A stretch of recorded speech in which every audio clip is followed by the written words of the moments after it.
Hello दोस्तों, स्वागत है एक बार पुनः आपके अपने यूट्यूब चैनल जीनियस क्लासेस पे।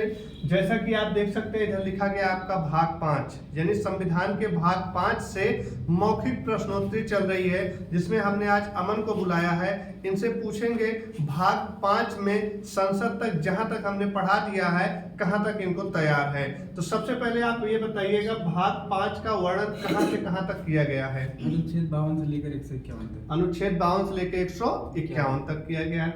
अगर हम ये कहें कि भाग 5 को कितने भागों में डिवाइड किया है तो आप कितने भाग में बताएंगे? 4। पहला क्या हो जाएगा आपका? कार्यपालिका। दूसरा व्यवस्थापिका। तीसरा न्यायपालिका। और अंतिम में आपका सीएजी। सीएजी यानी कैग हो जाएगा। ये अनुच्छेद कहां से कहां तक बांटा गया है? 52 से लेकर 78 तक। ये आपका 52 से 78 हो जाएगा। और ये आपका 79 से 123 हो जाएगा। और ये आपका 124 से लेकर 147 147 हो जाएगा। और ये आपका 148 से 151 हो जाएगा। अगर हम पूछें कि ये क्या है तो आप क्या बताएंगे? अब ये व्यवस्थापिका। हम पूछें ये क्या है तो सीएजी। ये पूछें क्या है तो न्यायपालिका। और ये पूछें क्या है तो कार्यपालिका। उसके बाद हम चलेंगे इस वाले टॉपिक पे, यानी कार्यपालिका को भी कितने भागों में हमने बांटा है? 4 तो 4 भागों में बांटा है। कौन कौन से हो जाएंगे? राष्ट्रपति हो जाएंगे, उपराष्ट्रपति और प्रधानमंत्री। यानी कि इधर एक हो जाएंगे आपके राष्ट्रपति, दूसरे कौन हो जाएंगे आपके? उपराष्ट्रपति हो जाएंगे। और तीसरे स्थान पे कौन हो जाएगा आपका? मंत्रिपरिषद या राष्ट्रपति प्रधानमंत्री। ये हो जाएगा आपका मंत्री परिषद हो जाएगा। और चौथे स्थान पे आपका कौन हो जाएगा?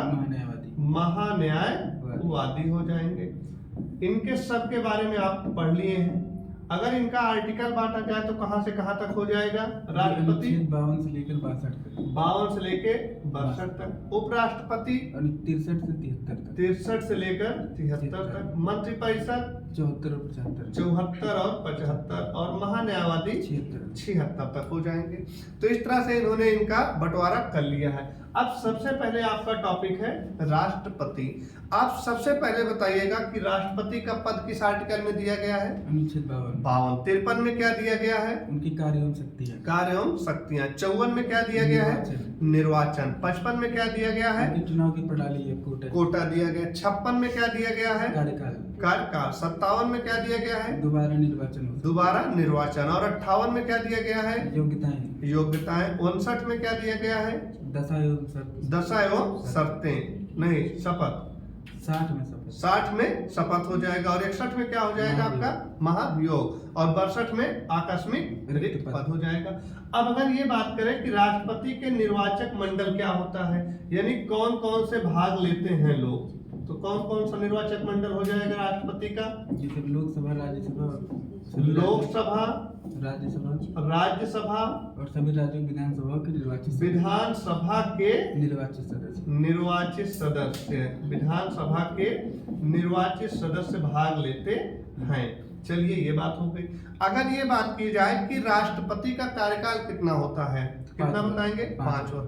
कब से माना जाता है? जब शपथ ग्रहण, जिस दिन से शपथ लेते हैं। राष्ट्रपति को शपथ दिलाता कौन है? भारत के मुख्य न्यायाधीश। अगर राष्ट्रपति को अपना पद त्याग करना है तो अपना पद त्याग किसको देंगे?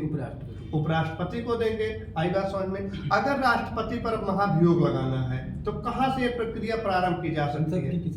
संसद के किसी भी सदन से प्रारंभ की जा सकती है, चाहे वो लोकसभा हो चाहे राज्यसभा। मान लीजिए हमने लोकसभा से प्रारंभ कर दिया, ये आपका लोकसभा हो गया, ये आपका राज्यसभा होगा। अगर ये प्रक्रिया लोकसभा से प्रारंभ की गई तो कितने सदस्य यहाँ से होने चाहिए? 1/4 यानी कि टोटल 25%। उसके बाद यहाँ से यहाँ पहुंचेंगे तो कितने होने चाहिए? 2/3 यानी कि 66%। अगर यहाँ से भी पास हो गया और यहाँ से भी पास हो गया तो कितने दिन के अंदर राष्ट्रपति अपने आप को बचा सकते हैं? 14 दिन पूर्व उनको सूचना दे दी जाएगी।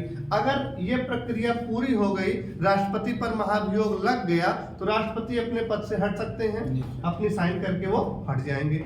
उसके बाद दोबारा कितने माह के अंदर जो है दोबारा चुनाव हो जाएगा? 6 माह के अंदर दोबारा चुनाव हो जाएगा।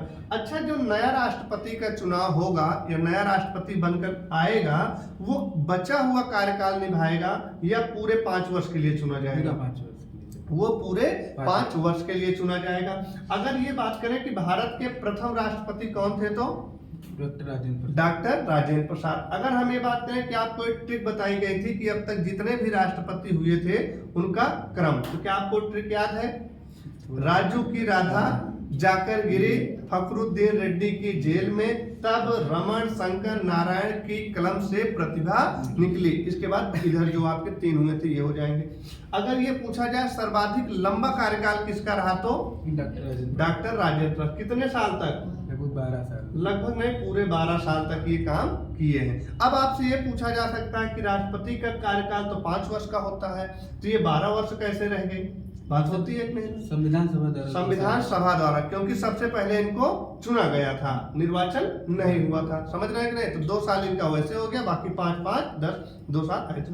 अगर हम ये पूछे आपसे कि भारत के पहले मुस्लिम राष्ट्रपति कौन थे, डॉक्टर जाकिर हुसैन हो जाएंगे। अगर हमें पूछे पहले कार्यवाहक राष्ट्रपति कौन थे, तो बीबी गिरी हो जाएंगे। अगर हम ये पूछे आपसे पहली महिला राष्ट्रपति कौन थी, श्रीमती प्रतिभा पाटिल।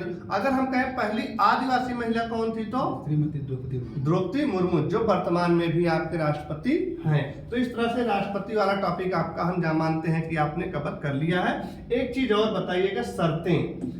कौन सी ऐसी शर्त है जो फॉलो करके आप राष्ट्रपति का चुनाव लड़ सकते हैं? 50 प्रस्तावक और 50 प्रस्तावक और 50 अनुमोदक। कहाँ से मिलेंगे? ये दोनों, या तो लोकसभा या तो राज्यसभा, यानी संसद के किसी भी सदन से इनको हम। अच्छा, जमानत राशि कितनी होनी चाहिए? 15,000 रुपए होनी चाहिए, तब आप राष्ट्रपति का चुनाव लड़ सकते हैं। नेक्स्ट चलते हैं उपराष्ट्रपति। कहाँ से कहाँ तक है? 63 से 73। अच्छा, राष्ट्रपति का निर्वाचक मंडल क्या होता है? राष्ट्रपति उपराष्ट्रपति का। उपराष्ट्रपति का इसमें संसद और ये राज्यसभा और लोकसभा के सभी सदस्य, यानी संसद के सभी सदस्य जो है भाग लेते हैं, लोकसभा और राज्यसभा दोनों। अच्छा, इन पर अगर महाभियोग लगाना है तो कहाँ से प्रक्रिया प्रारंभ करेंगे? राज्यसभा से। ये फिक्स है कि इन पर अगर महाभियोग लगाना है तो राज्यसभा से। क्यों? क्योंकि ये राज्यसभा के पदे सभापति होते हैं। और ये बात किस आर्टिकल में कही गई है, तो अनुच्छेद 64 में। 63 में क्या कहा गया है? उपराष्ट्रपति का एक पद होगा। चलते हैं थोड़ा मंत्रिपरिषद पे। मंत्रिपरिषद में किसके लिए बात की गई है? प्रधानमंत्री की। अच्छा, प्रधानमंत्री की नियुक्ति होती है या उनका निर्वाचन होता है? नियुक्ति होती है। नियुक्ति करता कौन है? राष्ट्रपति करते हैं। कितने दिनों के लिए की जाती है? लगभग 5 वर्ष, या आप कह सकते हैं राष्ट्रपति के प्रसाद पर्यंत, क्योंकि लोकसभा है ये कभी भी भंग हो सकती है। चलिए, नेक्स्ट टॉपिक है आपका महान्यायवादी। महान्यायवादी क्या होते हैं? ये सर भारत सरकार के सरकारी वकील। ये भारत सरकार के सरकारी वकील होते हैं। इनका मेन काम क्या होता है? इनका सर सरकार की तरफ से कोई केस लड़ना। हाँ, सरकार की तरफ से कोई केस लड़ रहे हैं या सरकार को सहायता सलाह देने के लिए चुने जाते हैं। आर्टिकल कौन सा हो जाएगा? 76। इनकी एलिजिबिलिटी यानी कि योग्यता कौन सी है जो ये महान्यायवादी बन सकते हैं? सुप्रीम कोर्ट के जज बनने की। सुप्रीम कोर्ट के जज बनने के बराबर एलिजिबिलिटी होती है। यानी कि अगर आपसे ये कहा जाए या तो हाई कोर्ट में 5 वर्ष तक जज रहे हो या तो 10 वर्ष तक वकालत किए हो, ये मेन एलिजिबिलिटी है। यानी कि जो सुप्रीम कोर्ट के मुख्य न्यायाधीश बनने की एलिजिबिलिटी है वही योग्यता किसकी होनी चाहिए? महान्यायवादी की होनी चाहिए। तो इस तरह से आप देख सकते हैं कि कार्यपालिका जो आपका 52 से लेके कहां तक है? 78 तक है। उसमें से सभी आर्टिकल और या जो भी बेसिक क्वेश्चन बन सकते थे इनको याद हो गए हैं। 2 क्वेश्चन इनसे हम और पूछेंगे। ये है आपका कार्यपालिका। अगर आपसे ये पूछा जाए कार्यपालिका का वास्तविक प्रमुख कौन होता है? प्रधानमंत्री। और दूसरा क्वेश्चन जो सबसे ज्यादा पूछा जाता है, कार्यपालिका का नाम मात्र का प्रमुख कौन होता है? तो वो आपका राष्ट्रपति हो जाएगा। यानी कि पूरा काम कौन देखता है? आपके प्रधानमंत्री देखते हैं, इसलिए वास्तव में काम करते हैं तो वास्तविक प्रमुख हो जाएंगे, और नाम मात्र के राष्ट्रपति होते हैं तो ये हो जाएंगे। तो और ट्रिक कौन सी लिखे थे आप जो 10 आर्टिकल याद किए थे वो भी बता दीजिए एक बार। पकान कोका दुयो दशम। इस तरह से इसको आप डिफाइन करोगे तो पूरे 10 आर्टिकल आपको मिल जाएंगे। तो बहुत बहुत धन्यवाद जो आपको इतनी सारी बातें याद हो गई हैं। मिलते हैं इसी तरह से नेक्स्ट वीडियो में। धन्यवाद।